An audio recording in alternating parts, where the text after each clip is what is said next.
All right, we're live. Bubba Run Sports. Steve joining us. I mean, there's a ton to get to. I guess we're going to go over the Cardinals winning streak. We're going to go over our gambling winning streak, which is becoming pretty amazing. We're going to go over some of the things that FanDuel and DraftKings and BetMGM are doing that I'm not really sure people have discovered. I know I have, and we're starting to reap the rewards of it. Sopranos talk. Yes, sir. I know you're excited about that. We'll go over a little Brady, Gronk, and all that stuff. So, but first, let's do our newest segment. Your father never had the makings of a varsity athlete. Oh, what the hell's with you? All right, your father never had the makings of a varsity athlete. This is where we take a guy where just not living up to expectations, and I really like this one.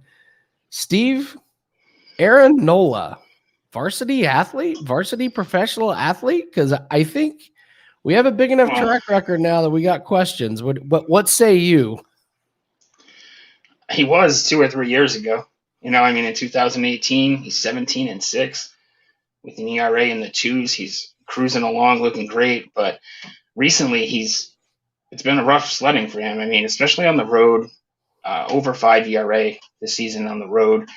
And one interesting thing that I found was that as the season winds down, he just gets worse and worse. So he's not helping his team in September. In his last 12 September starts since 2019, 5.37 ERA. He's not a guy that you want pitching you into the postseason. He might not be a varsity athlete. I mean, we'll go through his. So 2015, 6-2, 2016, 6-9, 2017, 12-11, then 2018, 17-6. And I remember Philly fans. Oh yeah, Aaron Nola. Here we go. We got our guy. 12-7 in 2019, pitched in 34 games, and then 5-5 in 2020, and now 9-8 in 31 games. And this is just kind of I don't know. He seems like a perfect Phillies pitcher to me, the perfect Phillies player. Just can't quite get you over the hump, can't quite close out. Like, he's a tease, just enough to whet your appetite, and then all of a sudden he's blowing games. And the ERA, not great. I mean, he's had one season where it was under 3. That was that 2018. And I think that teams get sucked into this with the one good year, don't they? Yeah, for sure. Yeah, I mean, he was a Cy Young candidate that year, and look at tonight. I mean, he's pitching in Atlanta against the Braves, and is this a guy that you want with your postseason on the line? You know what I mean? Do you want a guy that fizzles out? He's at the end of his rope again. He can't pitch late in the year. He can't pitch on the road. So, I mean, what's his stat line going to look like tonight against those Atlanta bats? And this is where I think sometimes teams just get way too cute. And this is just a guy you just really shouldn't get near your team. He's the worst case scenario because he does enough to win some games, but not enough to get you over the top. And you're like, well, he's a solid contributor and everything, but you're just not going to win with everything. Like, when are you betting on Aaron Nola? Never. Think never. About that. Think about maybe it from early in the year. Yeah, early in the year against a weak team. Home game against the Orioles. I don't know, but you got to question if he's going to be in Philadelphia next season. He could be. I think he could move during the off season for sure. It kind of here's another guy we could talk about. I really have so much respect for what the Rams did with Jared Goff, as far as making that move, because I think they could have been caught in a fairly similar situation. It was like, yeah, we can make the playoffs. Yeah, but can we be special? Can we be that huge LA team? And they just cut bait. They were like, the ceiling is not high enough, therefore we're moving on to something different. And this is a classic guy that might be a really good JV player, but not quite a varsity player. He's definitely not a starter in the varsity, that's for sure. No. I know you got a list of sports topics, and then we'll get to Sopranos and other things. So just give me one of your topics you want to talk about. We'll do it. We've got to talk MLB with this Cardinals win streak. 17 straight games. They get to the postseason, getting the second wild card spot last night. I mean, an amazing stat is that they had a 2.8% chance on September 7th. They had a 2.8% chance to make the postseason. It's a couple days before this winning streak had started. You know, guys like Adam Wainwright, he's been an integral part of getting them there. They've won 12 of his last 13 starts as a team. So you got to think that they're not there without him. He's been great for us, great for the Cardinals. And then you got Goldie and O'Neill essentially playing home run derby the past couple of weeks. And, Yeah. you know, tit for tat with home runs. And this team's in the postseason now. And I don't think if you're the Dodgers or the Giants, do you want to face them in a one-game elimination? Well, I am going to throw a little bit of rain on the parade, okay? So let's take a look at who they've beaten. So the streak started with Cincinnati, who just the bats have gone ice cold. Then they beat the Mets. Then they sweep the Padres. That's okay, but the Padres not exactly world beaters. They've fallen apart. Then they sweep Milwaukee, who struggled to score runs. Then they sweep the Cubs, who are, you know, the Cubs, and now they've just beaten Milwaukee, who's not playing for anything.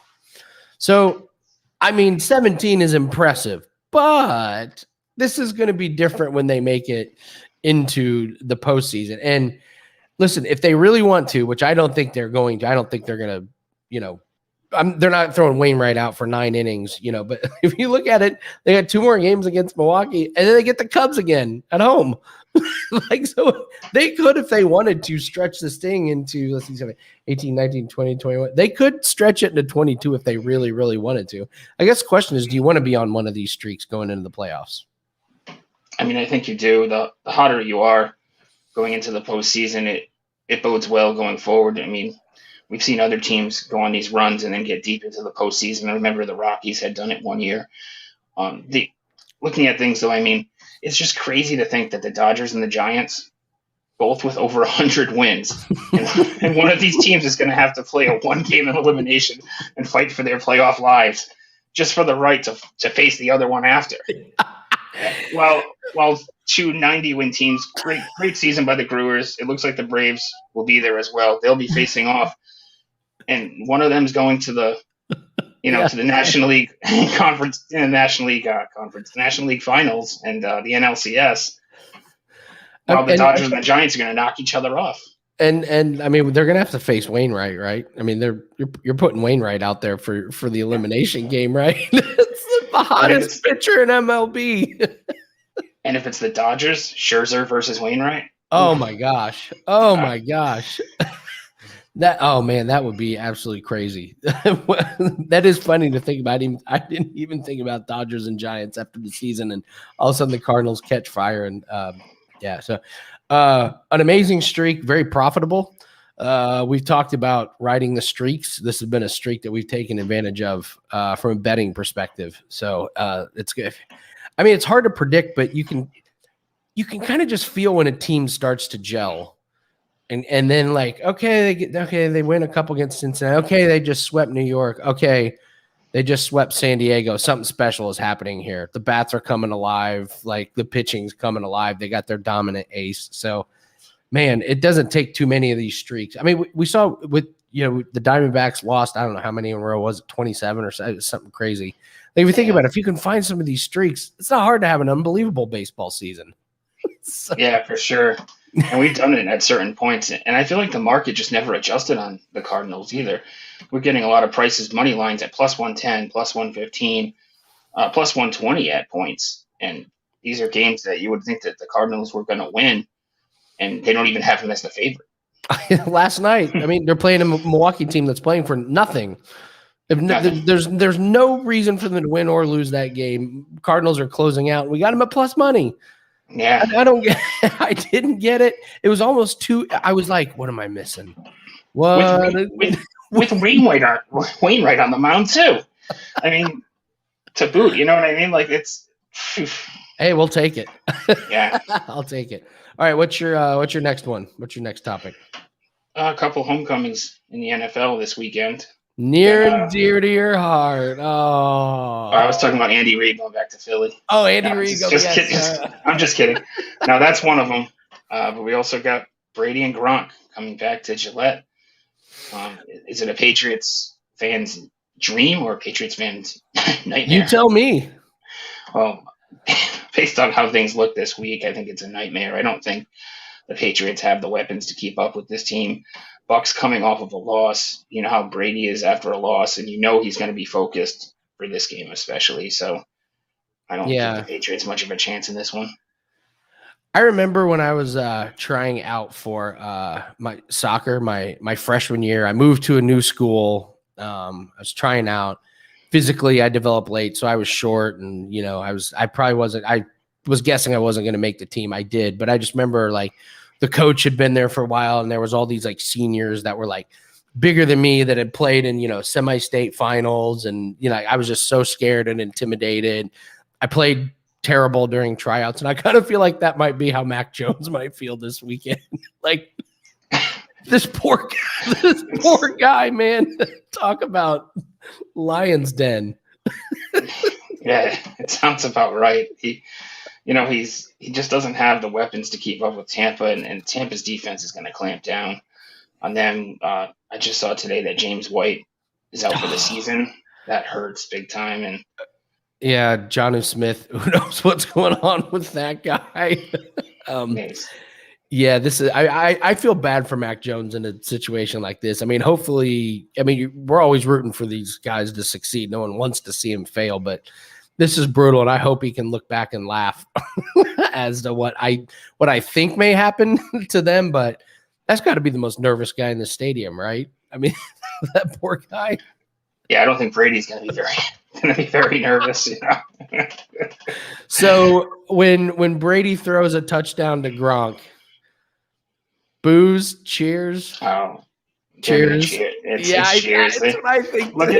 It's going to be tons of Brady and Gronk jerseys in the stands. They're not getting booed at Gillette. It's just too long of a history with the team, and Patriots fans love these guys. So yeah, and I hope they do cheer him. I think that would be such a cool scene. Like Patriots fans got to know what the season is going to be now. Like it's not going to happen. The division's Bills are too good. They don't have the weapons. Injury bug is so. Just I would say I hope they enjoy themselves. This would be a pretty. But think about that. How many? Well, with Brady, it's always like you're never going to see it again. But how cool is it that Patriots fans at least get to see these guys that gave them all these championships? You get to see them again instead of them just retiring on some shitty team and like it ended like horribly. Like it's kind of a good situation, at least a little bit to appreciate some of these guys. You guys have good memories. I don't know. Maybe I'm wrong. No, I would agree. As a Patriots fan, it was nice to even have them in the Super Bowl last season, to have something to cheer for, even though the Patriots weren't part of the Super Bowl, obviously, last year. These guys are huge as far as New England sports goes. Obviously, it goes without saying. And yeah, like I said, they're not getting any boos. No, nobody's booing. All right, next topic. What you got? Oh, Brewers relief pitcher, Devin Williams. Oh yes, another amazing sports injury. Yeah, so the Brewers clinch the NL Central. They go out and party, just like we figured the Cardinals did last night. And Devin Williams self-admittedly got too drunk and in celebration punched a wall. It makes a whole hell of a lot of sense. On top of it, with his pitching hand, he needs surgery. He's at best coming back for after the NLCS, so maybe for the World Series if the Brewers were to get there. And on top of that, he missed part of last season. He missed the postseason last year with a shoulder injury. Jeez. So this guy, at this time of year, lock him away or in a padded room or something. You know what I mean? Because this guy's getting hurt left and right every single time the postseason comes. It's amazing how just one moment of energy comes over you. And how old is he? Is this an older guy, younger guy? I think he's in his mid to upper 20s. I would have to guess. He's one of their top relief guys, and that's going to really hurt this team. It's built on pitching with those big three starters And then they have a great bullpen as well. And he'll be out at best until the World Series if they happen to get there. I mean, LeBron did it. I mean, there's a long list of guys that have done this stuff. I mean, doing it in anger. I don't know. Doing it. I don't know what's worse, doing it in anger or doing it completely fucking hammered. I guess I get both of them. I think doing it in celebration is worse, though. It's just kind of bizarre. They're jumping up and down. We just won the NL Central. All right. Boom. Go punch the concrete wall. Yeah, you're right. It's a little weird. Yeah, and that's lit. Jeez. Was he with teammates? Do we know? I believe so. I believe. Oh, no. The way it sounded is that he was with the team. So I was gonna say that he had to have been with the team, because otherwise you got to make up a story. Like, you can't like be by yourself hammered with your buddies and punch a wall, and then like you got to come into the facility and like fall down the stairs. Ow, my hand! Oh no! The e-brake went on this truck, and I was saving an infant from underneath the tire and rolled over my hand. Yeah, this really sucks. No, there was no surveillance footage. Brewers down a pitcher. All right. Next topic. What do you got? That was all I had for direct sports topics. You want to do fun one. Yeah. I guess I saw that Logan Paul wants to fight the Mountain from Game of Thrones. Fight him at what? Yeah, no. I hope he means a spelling bee. Yeah. Do you want to do your survivor pool? Yeah, sure. So all right. So who have you used so far? Because you're still winning, right? You're still right. Okay. I used 49ers. I used who did I use week 2? Who'd you fade? I faded the Lions 2 weeks in a row. Oh, okay. So last week I know I had Denver against Jacksonville. Yeah, that was a good one. Well, week 2 was Denver, Jacksonville. Did you use Baltimore? Did you get lucky on that Baltimore? No, I didn't use Baltimore. I used I thought Denver was last week. I'm sorry. All right, so Denver, you probably Denver, Jackson. Let's see, Jets. Did you use them on Denver, the Jets? Yeah, Denver against the Jets last week. Okay, and then I faded the Lions weeks 1 and 2. I know Packers. the 49ers. Yeah, Packers. I'm sorry. Yeah, I just lost train of thought. So you're down the 49ers, the Packers, and the Broncos. So you've used some decent teams, but I kind of like that Lions team. I think you did good, like fading the Lions and getting away with it. All right, so Jaguars, Bengals. I'm guessing you're not going to get near that one. No, not to Washington, Atlanta. I'm guessing you're not going to get near that one. Bills, Texans. I can see a lot of people doing that one. Lions, Bears. You're not getting near that one. Panthers, Cowboys. I got an angle on that one. Colts, Dolphins. You're not getting near that one. Browns, Vikings. No. Saints, Giants. I could make a case to use a Saints one on that. Titans, Jets. I could make a case for Titans. Chiefs, Eagles. You could use the Chiefs. Cardinals, Rams. No way. Seahawks, 49ers. No way. Ravens, Broncos. No way. Steelers, Packers maybe. Or Bucks, Patriots. What did you land on? So I got 2 that I'm kind of teetering between. I'm looking at the Bills. It's kind of an obvious one. Everyone in the brother is going to have that one. Given 16 at home against the Texans. And then I'm looking at the Titans as well on the road against the Jets. The only thing is with both these teams, you look at their divisions, and the Bills are going to have 2 games against the Jets. Those are some good spots. And the Titans as well, with some games against Jacksonville and Houston where you could use them. So yeah, and it's tough because like in these survivor pools, you really don't want to be on the teams that everyone is on. So I gotta believe the Titans and Bills are going to be pretty popular picks. That being said, I mean, using a Titans pick almost gets you an escape through week 4 on a team you really probably don't want to rely on a whole lot. I can't imagine, relying on that one. My case for you to get cute is the Saints over the Giants. The Giants are just absolutely terrible. And as I talked about, the NFC East, they've won 4 games so far this year. two of them against each other and one against Atlanta. So the only decent win in that entire division is Dallas beating the Chargers. They can't win outside that division. It's really bad. So I gotta say the fading of the Jets is good. The fading of the Jaguars is good. I like that fading of the NFC East when you start running out of teams.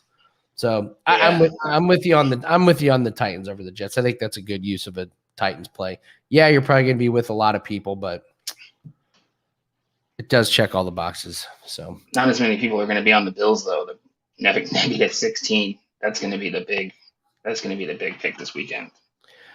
It's the biggest line. It is the biggest line, and I get the biggest line, but at least the Texans have shown they can move the ball a little bit. They actually have some weapons. I wouldn't use that. Like you said, Bills are going to get 2 shots at the Jets. I'd love to have those in my pocket. I'd love to have the Buccaneers in my pocket later on in the season. So, you really just go look at here. Speaking of which, I know this topic is coming up, but I want to be the first to kind of jump on it. Can the Jets set a record? Can they be the first to go 0-17? I mean, we're only a couple weeks away from this topic being brought up. Let's go over there. Let me go down their schedule. So they get Tennessee. The winnable one, which I'd give them a shot if it was later on in the year, but I don't think they do it. So, by the way, congratulations, England. We're sending you the Falcons and the Jets as a so they get Atlanta and England, and then they come back to New England, Cincinnati, Indianapolis, Buffalo, Miami, Houston. I think some people would say, "Oh, that's winnable." I don't think it's. No. Philadelphia could be. Then they get New Orleans, Miami, and then Jacksonville. There's your game. But who's better right now, Jacksonville or the Jets? I think Jacksonville is. Yeah, I'm leaning Jacksonville myself. I mean, don't discount some of those games, though. The Jets, late in the year, divisional game at home against Miami.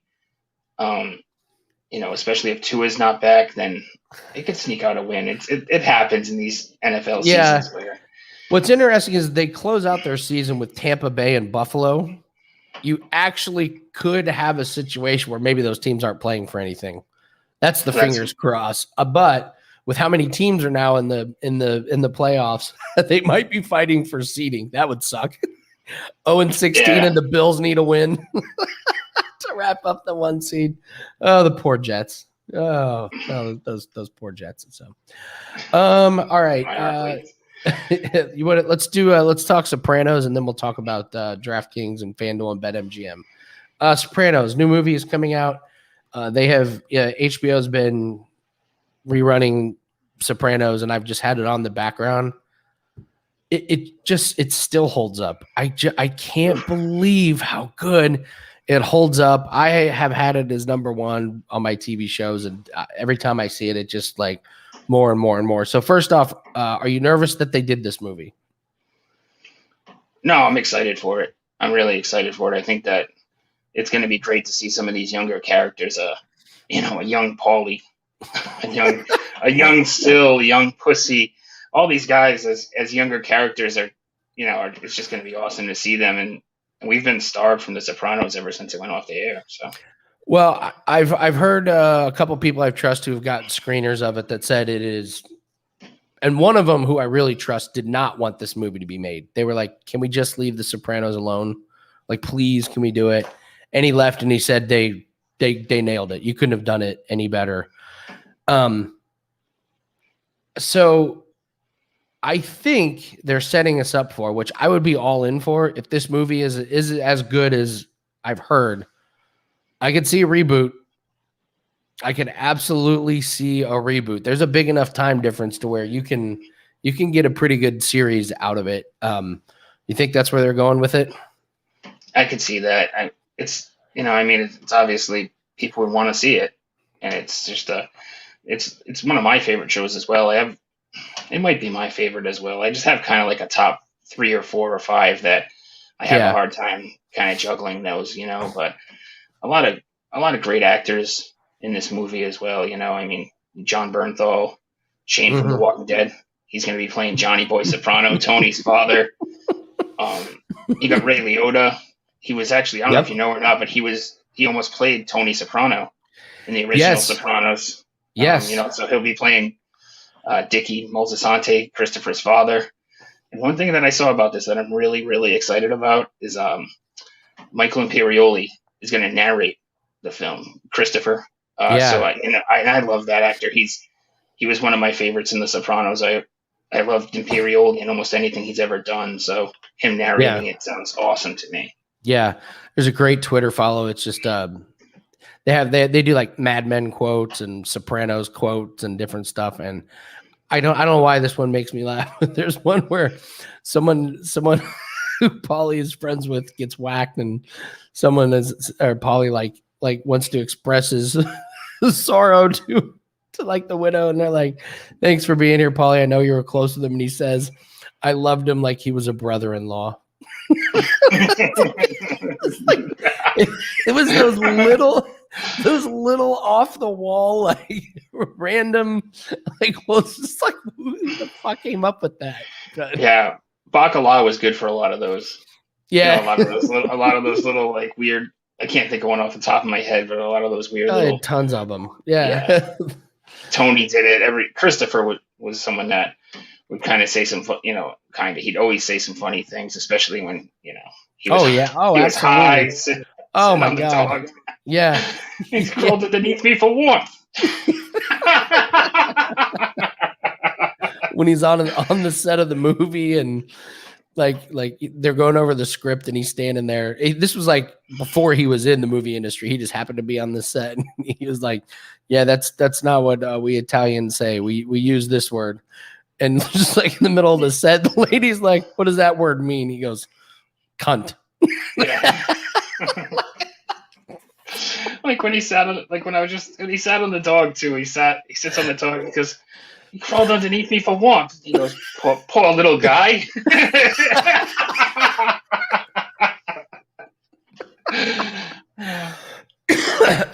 It was such a phenomenon, and it was at such an interesting time that it is pretty crazy to. Oh, by the way, and if you don't believe in if they have audio advertising, like if they can track your audio and stuff, I have my live scores page updated, and an ad for the Many Saints of Newark just popped up as we're recording this live. Isn't that interesting? Yeah, very interesting. It happens to me all the time. Jerks. This is no joke, man. We were out on our lake. We were on our boat in the middle of water. Now you can still get service, but we're out on the boat, and my buddy was telling us about like his favorite brand of like hats or something. And like 2 minutes later, he's like, "Look at it! You're not gonna believe this." He pulled it up, and like on like Spotify, because we were listening to music, a fucking ad for that brand of hat happened to come up on his Spotify. It was like, it's this random brand of hat. You can't tell me that's not a coincidence, man. No, it happens all the time. Ever since it got brought to my attention, I notice it left and right that like my pop-up badge will be something that I happen to just mention buying or something like that. It's crazy. Yeah. That's so scary and so nuts. So, let's see. Well, I want to get into DraftKings, FanDuel, and BetMGM because you're not in a state. You're in a state that does not have it, right?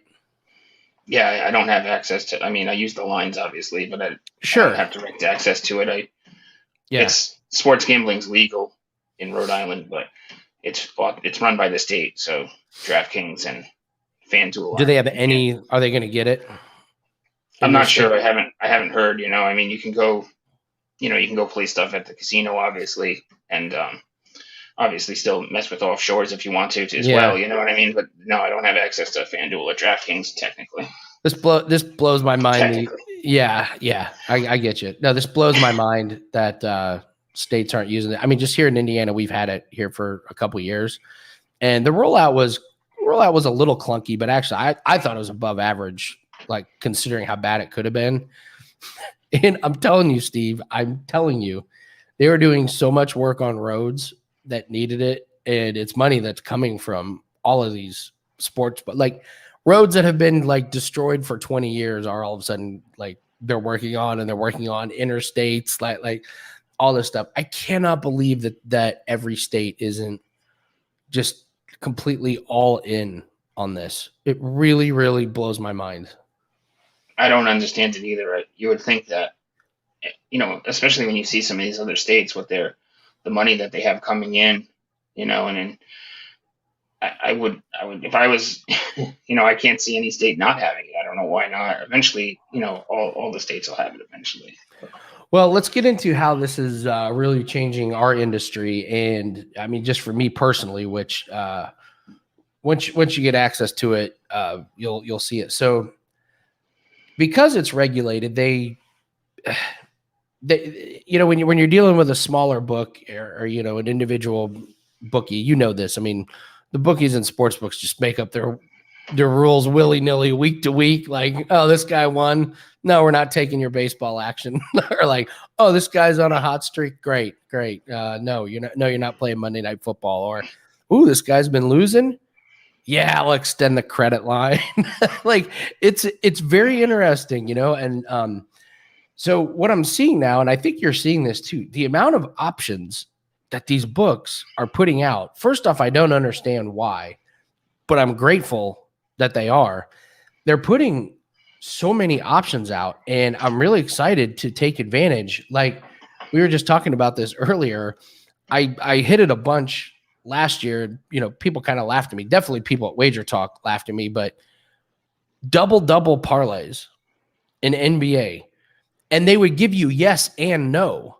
So you could parlay a guy to get a double-double with a guy to not get a double-double. And I just kind of discovered it halfway through the season. I didn't think much of it.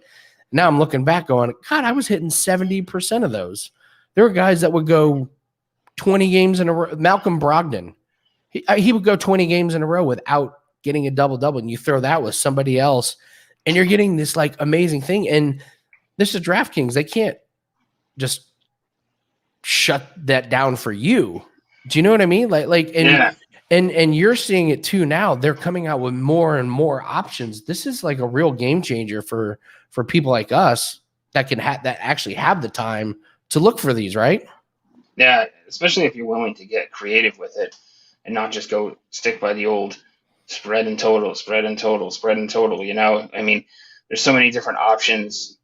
It's almost like the Super Bowl was. You remember years ago when the Super Bowl, oh my God, I can bet a coin toss. I can, what I mean? I can bet how many, attempts that the quarterback's going to have. Now that's right at your fingertips. Every game. If, Cincinnati, Jacksonville tomorrow night, you'll be able to do whatever you want. And it's awesome for people like us that are willing to get creative and do some different things and kind of look at a game, specifically at targeting one aspect of a game.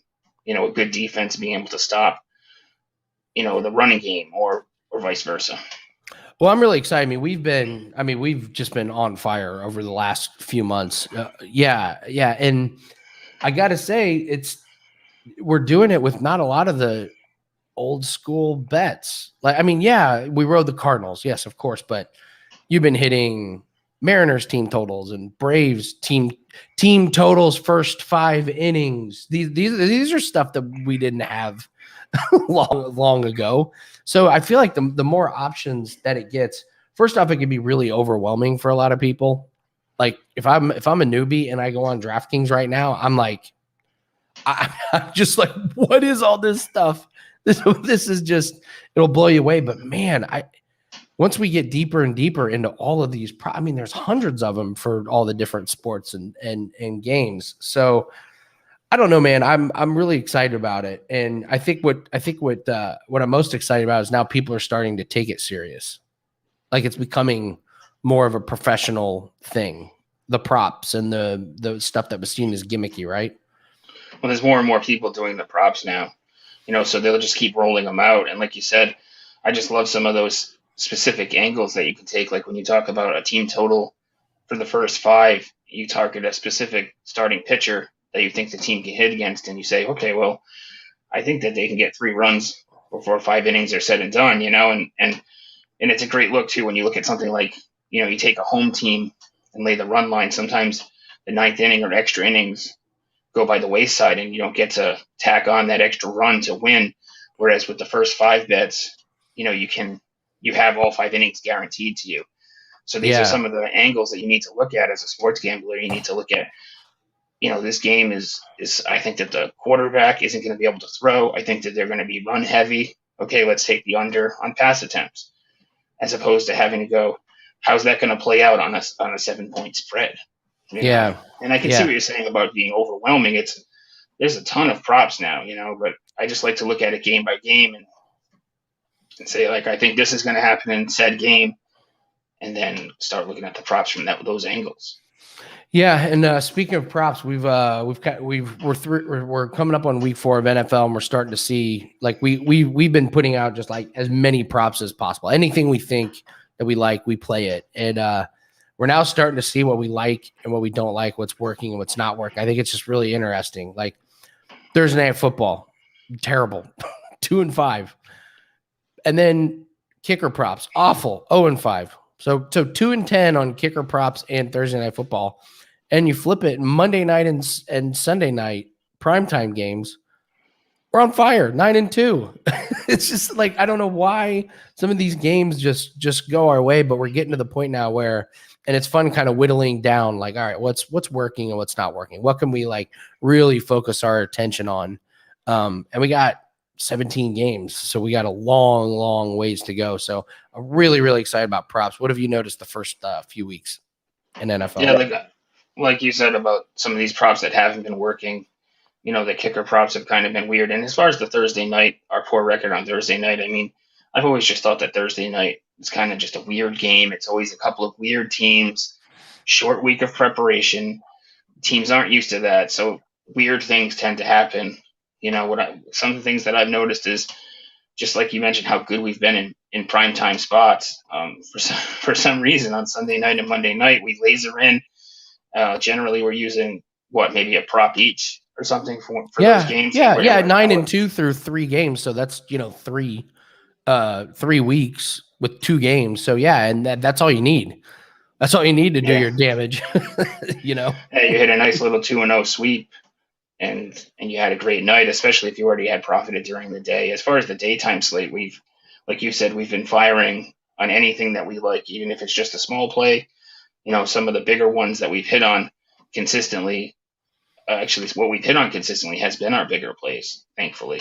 So I think that we're getting locked in. I think that it's similar to when you and I started working on NBA playoffs together. Early on, we were kind of, 500, taking some lumps here and there, but then we got locked in, and it's like we never look back. You can make that same example with MLB. First couple of months, we're doing well, but not as well as we've done since the beginning of August. And, yes. And everything's just been full go since August 1st, essentially, on everything that we've touched. So, do you think it's because we got locked in, or do you think we just happened to like catch the second half of the season where we're able to ride some teams that are playing for things, and then we get some teams that have given up? Like, do you think? Because I mean, looking, we're at 88 units since August 1st. I mean, that's a good, Steve, that is a good 2-year stretch. That's not a good 2-month stretch. That's a good 2-year stretch. If you were able to say, hey, I'm up 88 units over the last 2 years in MLB, people are like, wow, good for you. That is really good. So I'm looking at it and I'm going, is this replicable? Like, can you do this throughout the season? Like, could you have a season where you go 170 units? I think it is, because earlier in the year, we were fading some of these poor teams, the Diamondbacks, the Orioles, and you know what I mean? We could have even cashed more on those teams. Like we had talked about this earlier a little bit. So I think it's replicable. I mean, I think that also, as the season goes on, you kind of shift gears, and now you start focusing on teams that have something to play for against teams that don't. And as we get closer to the postseason, it'll be interesting to see, what we can do with the postseason when we have 2 great teams going head up, as opposed to fading some of these. I know. If we get over 100 units, I don't know. I may just call it off and just say we're done. I really want to be able to say since August 1st we're up 100 units. I don't know. Maybe we can get over 100 before the end of the regular season, and we'll say 100 some odd regular season. Oh, units. now you want to And then extend the the playoff. postseason. Now let's see we'll just separate it there. Very sneaky. Very sneaky. Oh, that's funny. So, all right. I don't have anything else. I'm so excited for this movie. We have to do a complete Sopranos podcast after we go see the movie. So, I mean, it's October 1st. It's coming out. So, it's out on Friday. So I'm definitely going to see it sooner than later. Right. And and we can always delve deeper into the Sopranos. It's a series that I thoroughly enjoyed as well. So it's so good. So good, man. All right. Awesome stuff, Steve. Let's keep the MLB plays going. Let's keep the NFL plays. If you're still with us, all the stuff can be found on Wager Talk. Got a 5% play, MLB play, all that stuff. You guys know it. So, all right, Steve. Good stuff, man. Awesome, man.